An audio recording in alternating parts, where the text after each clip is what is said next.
Profesor, disculpe, creo que tiene el micrófono apagado. Gracias, muy amable. Decía que teníamos la lección anterior,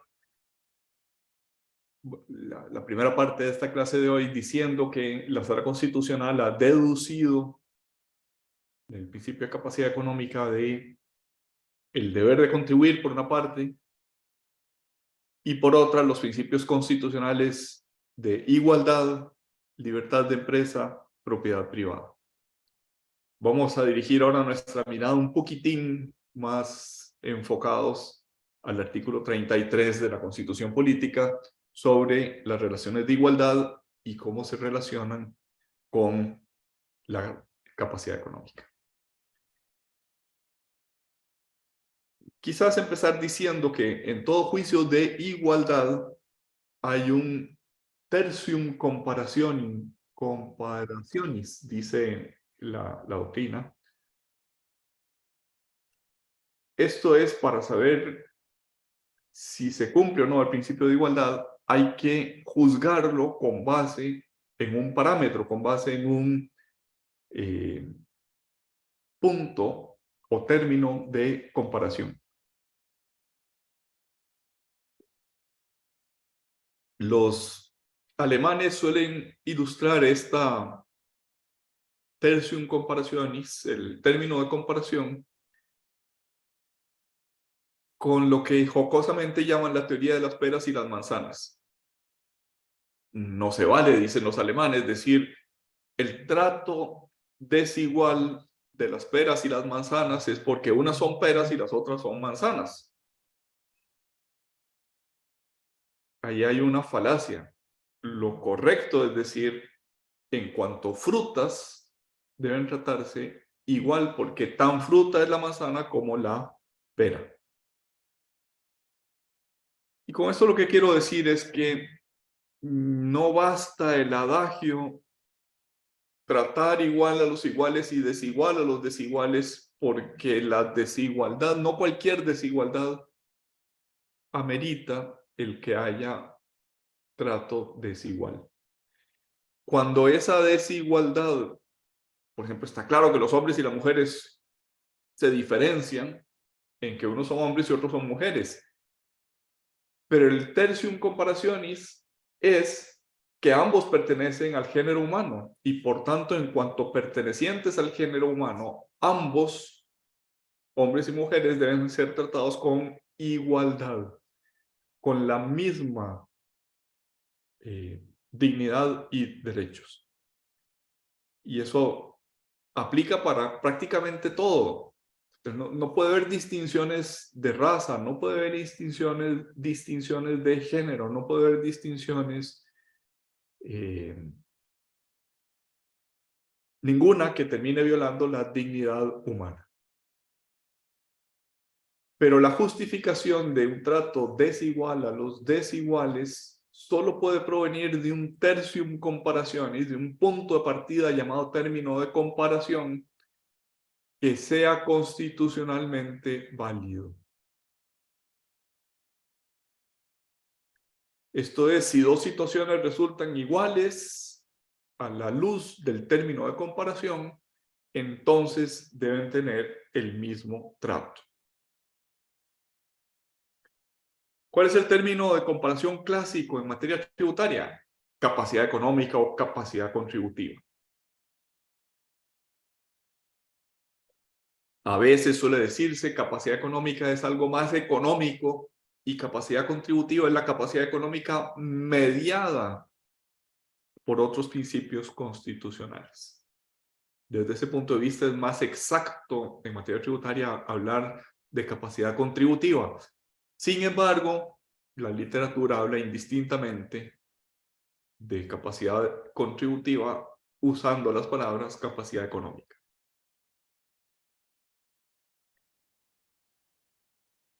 ¿De qué estamos hablando? Estamos hablando de un método para determinar el contenido de la tributación. Empezamos diciendo la capacidad económica es constitucionalmente exigida como límite a la intensidad, a la materia a escoger y a la intensidad de la tributación. Y esto de alguna manera deriva de una interpretación sistemática de la Constitución política. Decíamos que la capacidad económica no es riqueza pura y dura, sino riqueza calificada a la luz de los principios constitucionales. Por ejemplo, cuando decimos que la Constitución política exige que parte de la riqueza se dedique principalmente o primordialmente o en primer lugar a la satisfacción de las necesidades básicas del que produce riqueza, y solo empieza a haber capacidad económica una vez que se satisfacen esas necesidades básicas, lo que estamos diciendo es que no es simplemente riqueza, es riqueza después de pasar por el tamiz de los otros principios constitucionales. Riqueza que no es mera capacidad económica, sino capacidad contributiva. Empiezo a tener capacidad de contribuir una vez que satisfago esas necesidades básicas. En tercer lugar, el artículo 33 de la Constitución exige que toda discriminación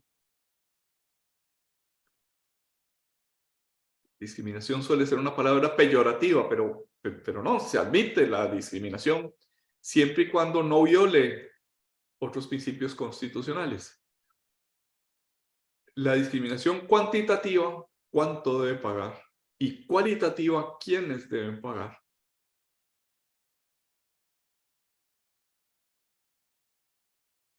Se admite en la medida que se supere el principio de examen de la capacidad contributiva desde el punto de vista del principio de igualdad.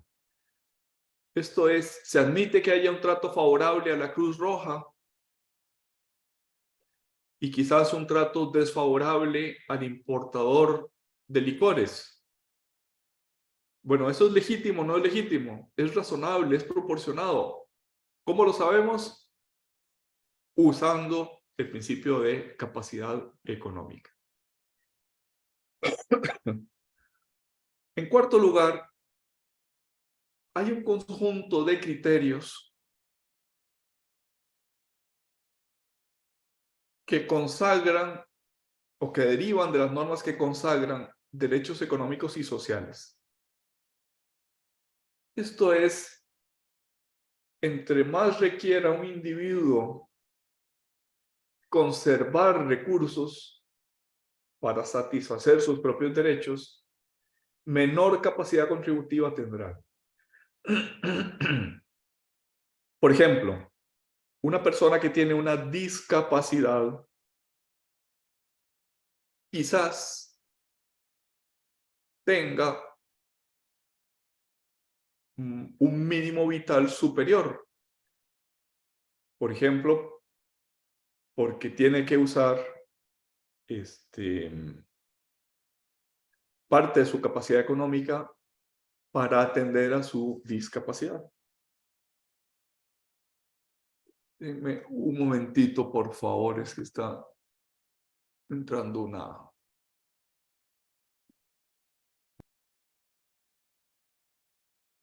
Pues quise atender y no pude.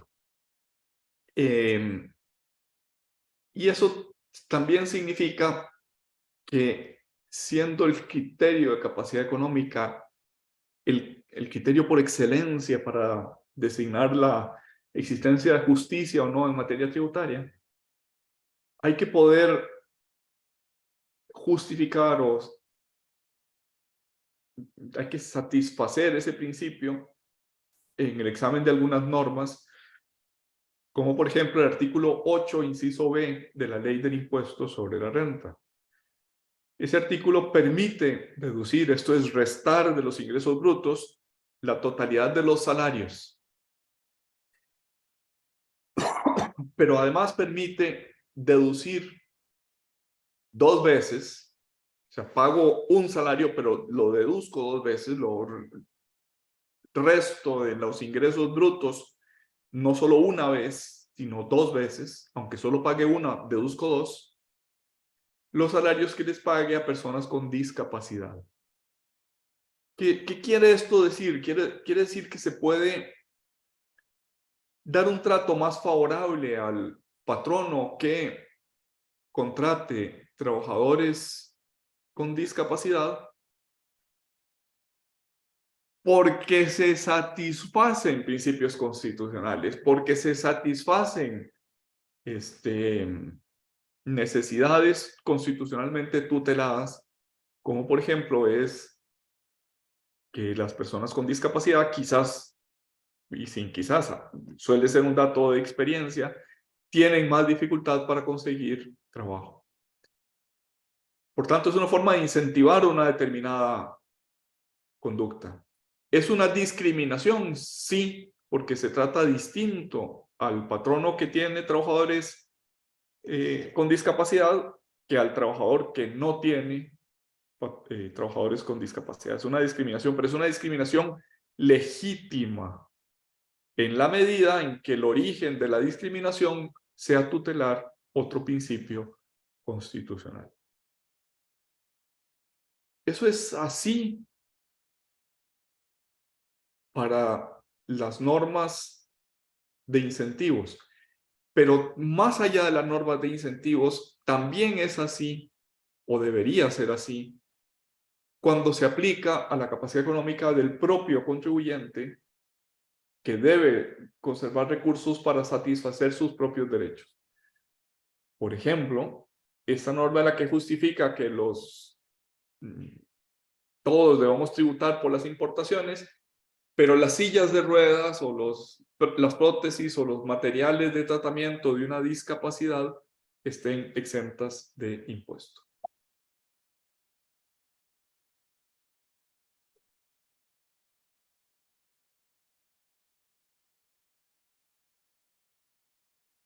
Por otra parte, la riqueza puede estar afectada a fines públicos.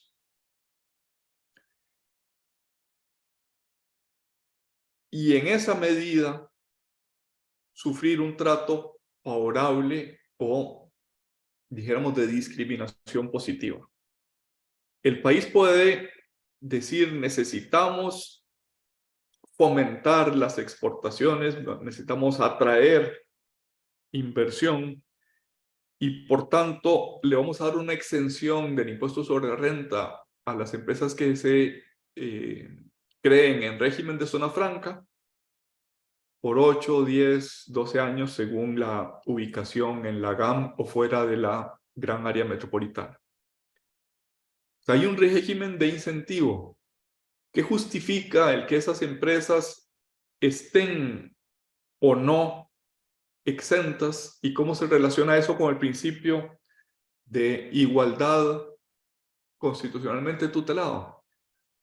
Pues se relaciona en la medida en que esa riqueza que producen esas empresas en zonas francas tengan afectación a fines públicos, como por ejemplo la creación de empleo. Por eso fuera de la GAM, donde hay menos empleo, tienen una exención mayor.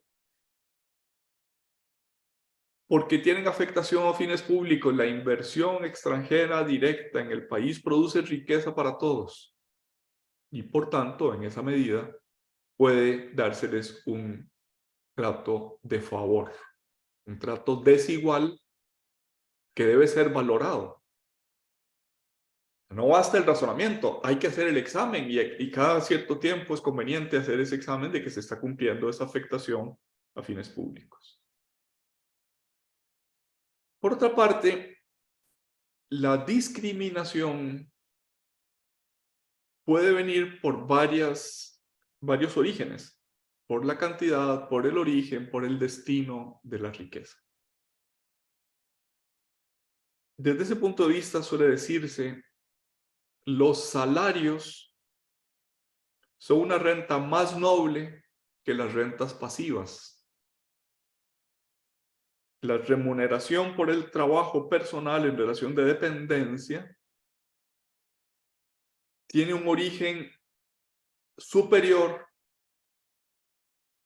a la capacidad económica que derive de las inversiones que producen intereses o que producen alquileres o que producen dividendos. ¿Por qué suele hacerse esa afirmación? Se dice en el trabajo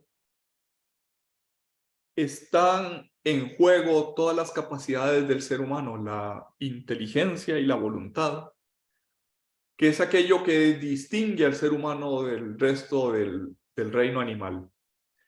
Dicho en otras palabras, lo que justifica que el ser humano tenga una dignidad superior es la inteligencia y la voluntad. Y eso se pone en juego en el trabajo.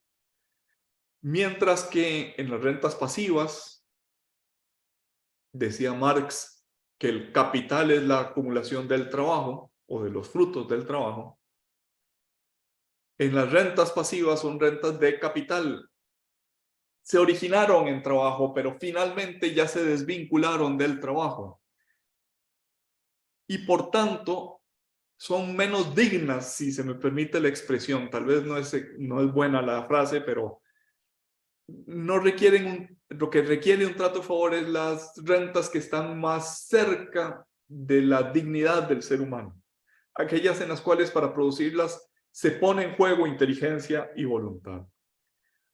Como consecuencia de esta afirmación se suele decir las rentas del trabajo deberían tener un trato favorable respecto de las rentas de capital, aunque ambas produzcan la misma capacidad económica, no producen la misma capacidad contributiva, porque las primeras deberían tener un trato mejor. ¿Se entendió el razonamiento?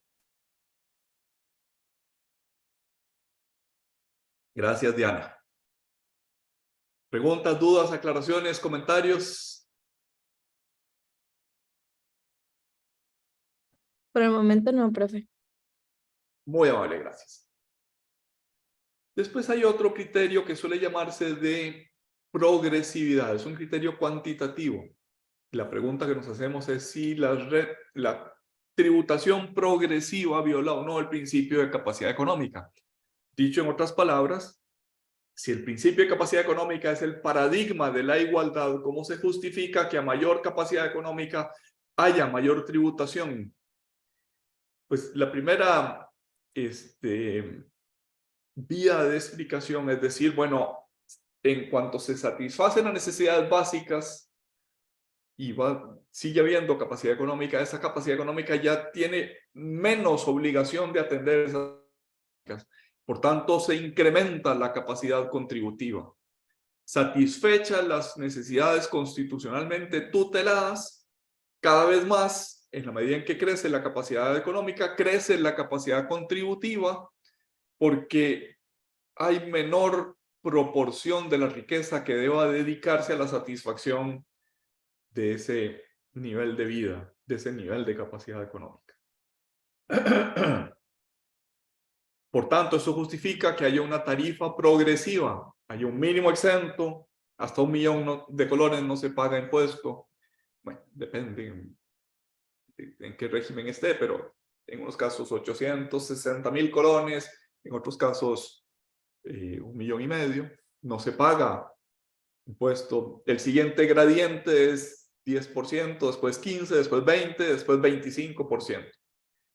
Es decir, entre más capacidad económica hay mayor proporción de contribución. Y eso no viola el principio de capacidad económica por la vía de la explicación de que la capacidad económica cada vez proporcionalmente tiene menos obligaciones respecto de la satisfacción de necesidades básicas constitucionalmente tuteladas. Dicho esto, hay que decir que nuestra constitución política, a diferencia de la española, no consagra el principio de progresividad, por lo menos explícitamente. No obstante, aunque no encontrarán ustedes esa palabra en la Constitución política, como forma parte del principio de capacidad económica, y ese principio sí está al menos implícitamente en nuestra Constitución política, hay que decir que la progresividad está también implícita en nuestra Constitución política. Luego de esta afirmación hay que hacer otra inmediatamente a continuación. No todos los tributos son susceptibles, son aptos para tener una estructura progresiva. El sistema tiene que ser progresivo. El conjunto de ingresos y gastos, también la parte presupuestaria, tiene que tener progresividad. Pero no cada tributo, sino el conjunto debe ser progresivo. Eso significa que algunos tributos tienen que ser progresivos. Si no hubiera algunos tributos progresivos, el sistema no sería progresivo. Y puede haber progresividad aún con un tipo único, con una tarifa única, en la medida en que haya bienes exentos y mínimo exento. Me explico. El impuesto al valor agregado tiene una tarifa única. Bueno, tiene tarifas disminuidas, pero en principio una tarifa general del 13%. Sin embargo, como hay bienes exentos o con tarifa disminuida, eso le da progresividad al sistema.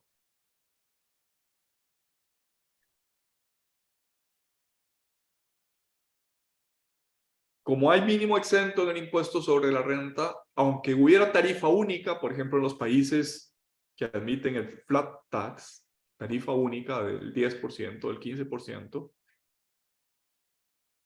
como hay mínimo exento, el mínimo exento ya dota de progresividad a todo el sistema.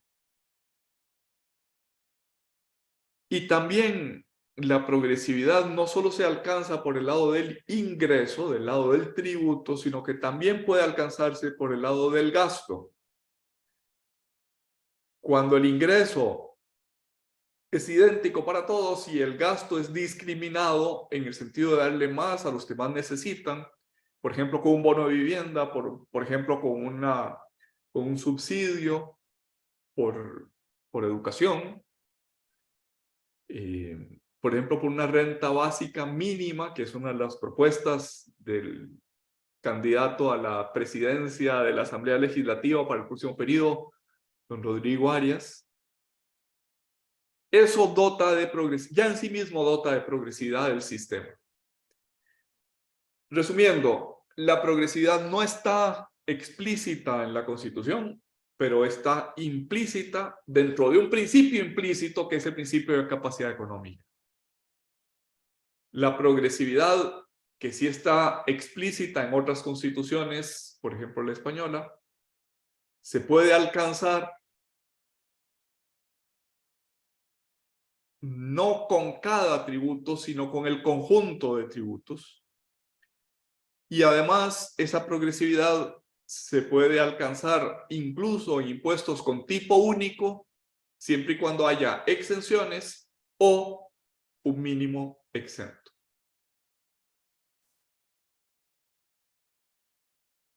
Decíamos antes que la discriminación cualitativa, dos personas que tengan la misma capacidad económica, pueden ser discriminados, pueden ser tratados de manera diferente en cuanto a lo cuantitativo por el criterio de necesidades. Esta persona tiene más necesidades que esta otra. Por ejemplo, este contribuyente tiene que sostener a su cónyuge y a sus hijos menores de edad. Esto está en la ley del impuesto sobre la renta. O esta persona tiene una discapacidad que exige mayor atención de esa discapacidad por la vía de sus propios ingresos. Y también puede haber un criterio de méritos. Esta renta es más meritoria, es más digna que esta otra, lo que ya decíamos respecto del salario, respecto de las rentas de capital. Esta última afirmación,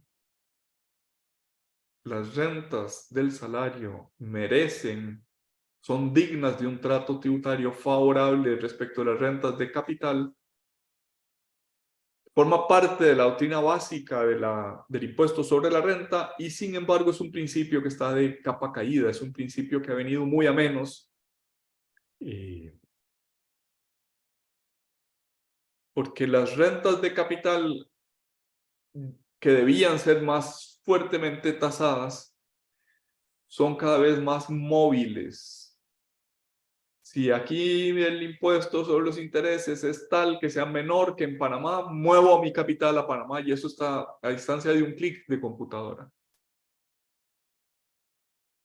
Y eso pues es una contradicción con la teoría básica del impuesto sobre la renta, incluso contra la teoría básica de la capacidad económica. Pero parece ser un fenómeno difícilmente contrarrestable. Si yo me llevo mis inversiones a Bahamas, quizás en Bahamas el impuesto sea 0%, entonces, ¿por qué voy a mantenerlas en Costa Rica donde el impuesto es un 15%? La otra cuestión es que, escogido el término de comparación, hay que ser coherentes con el término de comparación. Es decir, escogido el término, la diferencia debe ser proporcional, o mejor dicho, la diferencia de trato debe ser proporcional a la diferencia en el término de comparación.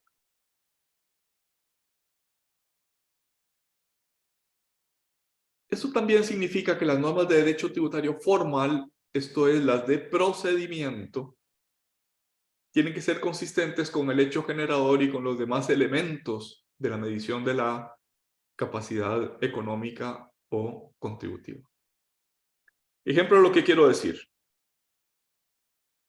En el viejo impuesto general sobre las ventas se decía la capacidad económica es el costo de la transacción, el valor de la factura, y hay que medirla con base en la factura. Hasta ahí era eficaz. Pero cuando no admitía la deducción del descuento, que no constaba en la factura, sino que constaba en un documento separado que era la nota de crédito, pues ya no era consistente con el principio económico. La diferencia efectiva en la medición de la capacidad económica no estaba coherentemente medida en el derecho tributario formal.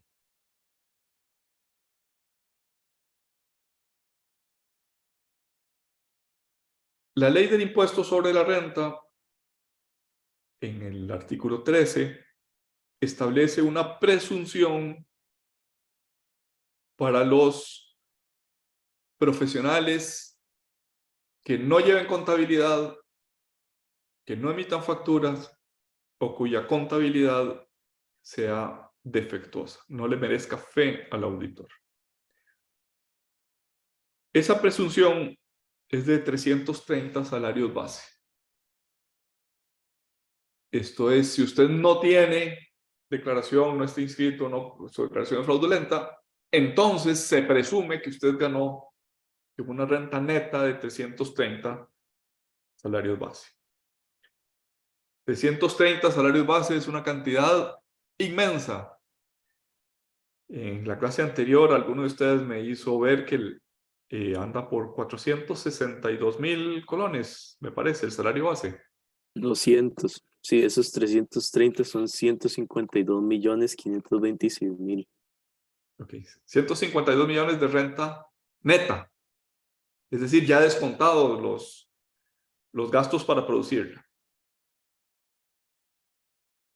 ¿Esa es una medición adecuada de la capacidad económica? Yo pienso que no. O sea, ¿de dónde se deriva de que porque no estoy inscrito, cuál es la relación lógica con 152 millones de colones de renta neta? A mí me parece que ninguna. Entonces, el derecho tributario formal, en este caso, que permite una presunción tasada, a mí me parece que es inconstitucional. La sala dijo un plato de babas sobre ese examen del artículo 13. dijo, no es inconstitucional en la medida en que no sea prueba tasada, en la medida en que se pueda probar en contrario. Pero la verdad es que si no estoy inscrito, no llevo declaración, no llevo contabilidad y no presenté facturas, no puedo presentar prueba en contrario. Por ejemplo, no podría presentar mis estados de cuenta bancarios y decir, no, mis ingresos fueron menos. No puedo producir prueba indirecta. Por ejemplo, no puedo decir un profesional que tiene, por ejemplo, 15 años de graduado de la Escuela de Derecho, gana no 152, sino gana la mitad, o la cuarta parte, o la décima parte, en promedio.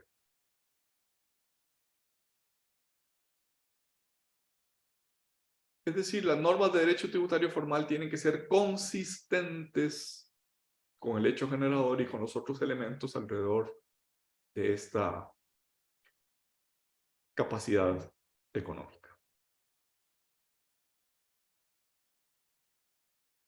Los meros límites negativos, incluso la prohibición constitucional de arbitrariedad. Nuestra sala constitucional ha dicho, una norma que es absurda es inconstitucional por el hecho mismo de ser absurda. Es también un límite o forma parte del límite que el principio de capacidad económica o contributiva establece como derecho fundamental. Esa expresión, derecho fundamental, es una expresión típica de los ordenamientos europeos. En esos ordenamientos europeos, por ejemplo en el español, suele distinguirse en los derechos constitucionales entre los fundamentales y los que no son fundamentales. Todos son constitucionales, sí, pero hay unos que son más constitucionales que otros, si se me permite la expresión.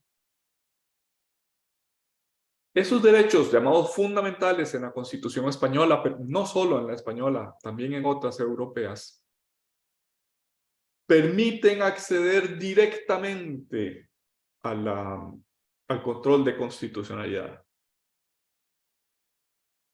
Mientras que otros principios constitucionales que no son derechos fundamentales tienen más limitaciones para acceder al control de constitucionalidad.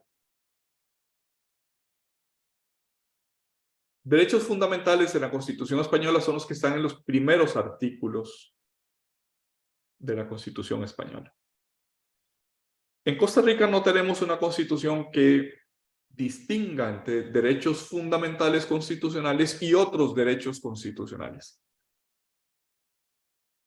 Sin embargo, quizás por influencia de la doctrina española, suele hablarse de derechos fundamentales como diciendo, hay un núcleo duro de derechos constitucionales que no admiten disminución o cuya disminución debe estar no solo en ley, sino basada en la necesidad de otro principio constitucional. Y suele decirse desde ese punto de vista que la capacidad económica es un derecho fundamental en el sentido de que permea en qué se han de repartir las cargas públicas o cómo se han de repartir las cargas públicas, cómo se han de gastar, cómo se financian las arcas del Estado, pero también cómo se invierten los recursos públicos, su criterio de reparto. Permea también todos los derechos constitucionales que se traducen en un mínimo exento, es decir, ese mínimo exento es intangible, es constitucionalmente intangible, no se puede tocar. Tiene que haber un mínimo exento que garantice lo más básico de los derechos constitucionalmente tutelados. Y sin embargo, superados estos dos elementos, el contenido del principio de capacidad económica puede ceder siempre y cuando se supere un control de proporcionalidad. Ese control de proporcionalidad suele llamarse triple prueba, que en esta filmina se explica como la medida que restrinja el principio de capacidad económica, esa medida tiene que ser en sí misma idónea para alcanzar otra finalidad constitucionalmente tutelada. Tiene que ser necesario el sacrificio de la capacidad económica. Si se puede conseguir por otros medios, entonces el sacrificio de capacidad económica sería inconstitucional. Y tiene que haber una ponderación de bienes jurídicos. Repaso. Norma general, respeto al principio. Para irrespetar o para disminuir o para atenuar la exigencia de ese principio constitucional, hay que superar 3 exámenes o 3 pruebas. La primera es que la medida que restrinja la capacidad económica tiene que ser idónea para otra finalidad constitucional. Un principio constitucional no puede ser restringido sino por otro principio constitucional. Idoneidad para alcanzar otro principio constitucional. En segundo lugar, el sacrificio del principio de capacidad económica, primero no puede ser todo. El núcleo del principio de capacidad económica no puede sacrificarse. Puede atenuarse, puede disminuirse, pero no puede disminuirse tanto que se haga nugatorio ese principio. Y esa necesidad de sacrificio tiene que ser proporcionalmente idónea para alcanzar esta otra finalidad. Y tiene que superarse un examen de ponderación de bienes jurídicos. Por ejemplo, si el principio de intimidad o el derecho de intimidad establecido en el artículo 24 de la Constitución Política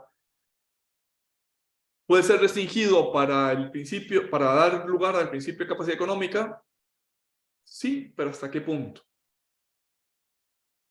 Puede violarse el secreto de las comunicaciones, el secreto bancario, etcétera. Puede restringirse, pero no de tal manera que el derecho a la intimidad deje de existir, como en el ejemplo que poníamos en la clase pasada de el médico al que le pedían en Argentina los expedientes de cada uno de sus pacientes. En la necesidad de sacrificio hay algunas cosas que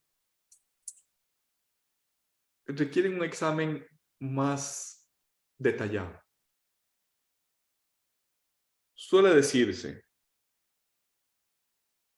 que la medición exactísima de la capacidad económica es muy cara.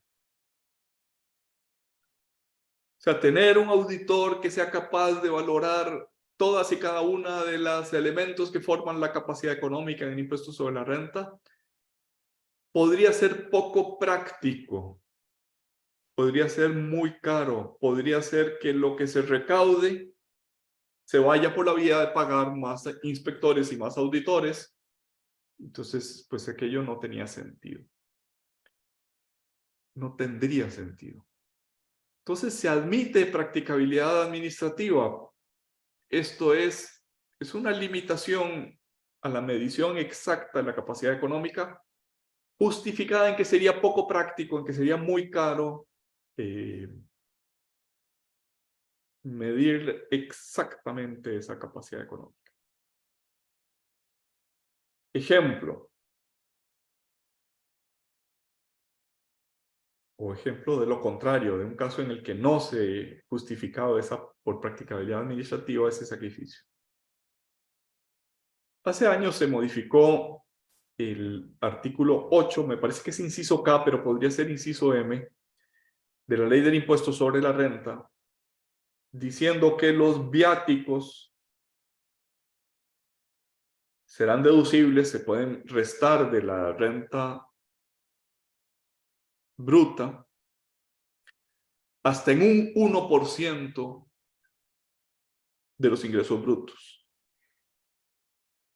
¿Qué les parece esa norma? Si es más que el 1%, solo el 1% se puede disminuir. Si es menos, pues lo que sea la cifra exacta. ¿Qué les parece esa norma?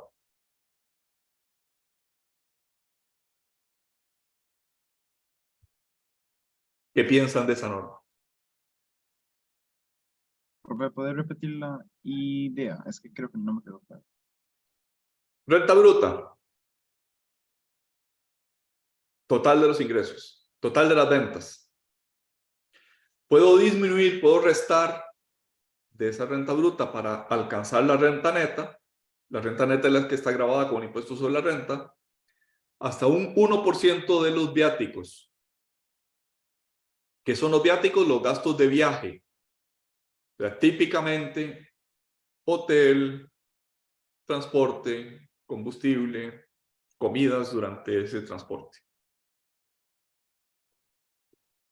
La administración tributaria siempre ha visto los viáticos con sospecha. Dicen, ahí me dan 10 con hueco. Cada vez que el contribuyente se va de vacaciones, me mete viáticos y me disminuye gastos que no son necesarios para producir renta neta. Este abogado se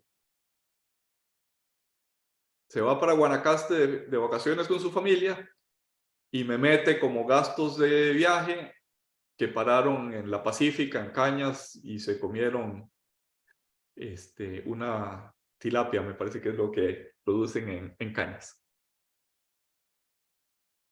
Entonces dijo la propuesta de Hacienda, dijo el legislador, como máximo el 1% de los ingresos brutos se admite como gasto deducible para determinar la renta neta.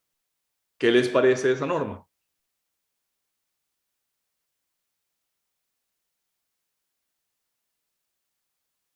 Adelante, Tomás.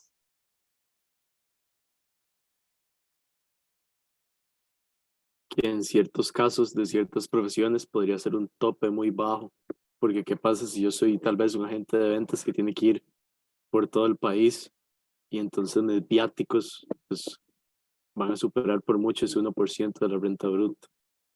Perfecto. Diste en el clavo con el problema constitucional. Para unos casos es mucho, 1%, y para otros es poco. Por practicabilidad administrativa no se justifica la disminución del principio de capacidad económica, porque no es razonable el 1% para todos los casos. En unos casos es irracional y en otros casos se queda corto. Además, ¿con base en qué pusieron un 1%? Maica, que tiene camiones ruteros por todo el país, seguramente sus gastos de viáticos son, no tengo ni idea porque no es mi cliente y no he visto nunca su contabilidad, pero seguramente un 20, un 25, un 40% de sus ingresos brutos son viáticos. Tiene una flotilla, tiene que mantener esa flotilla, hay combustibles, a los vendedores ruteros hay que pagarles alojamiento, comidas durante cada una de esas rutas por todo el país. 1% es absurdo y por tanto, dijo la Sala Constitucional, es inconstitucional. Más allá del caso en concreto, 1% de los viáticos, lo que me interesa subrayar es que para una disminución de un principio constitucional, tiene que superarse esa triple prueba. ¿Es idóneo? ¿Es necesario? ¿Cómo se pondera?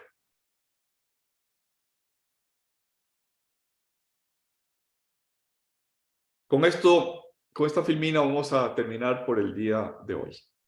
Hay contradicción intrínseca entre el principio de capacidad económica ¿Y las exenciones? La respuesta es no. Hay exenciones que se justifican ya sea por criterio de méritos y necesidades, esto es por los principios constitucionalmente tutelados del propio contribuyente, no de la sociedad.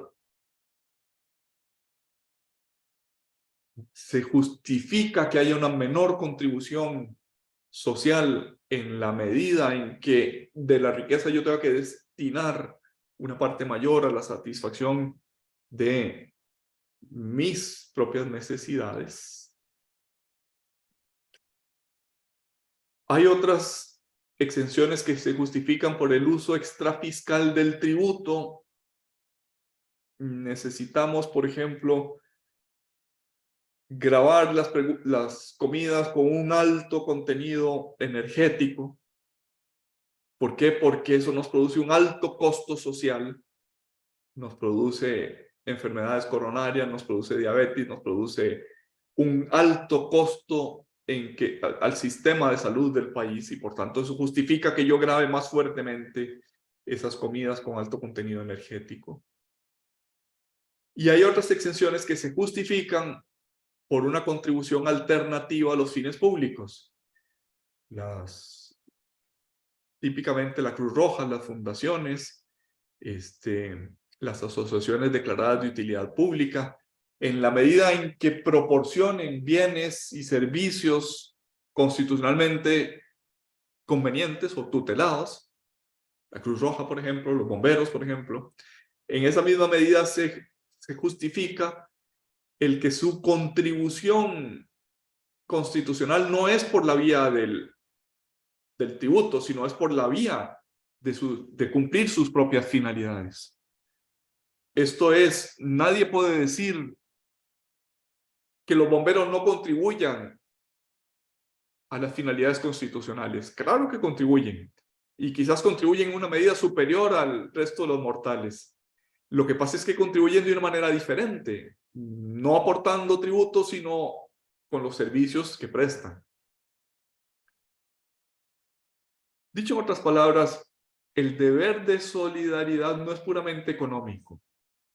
El deber de solidaridad tiene un contenido mucho más rico, mucho más amplio. Conteste con la constitución política es mucho mayor que la simple exacción tributaria. Bien, concluimos ahí la lección de hoy. Gracias por haberme escuchado y gracias por haberse conectado todos desde muy temprano. Álvaro, adelante.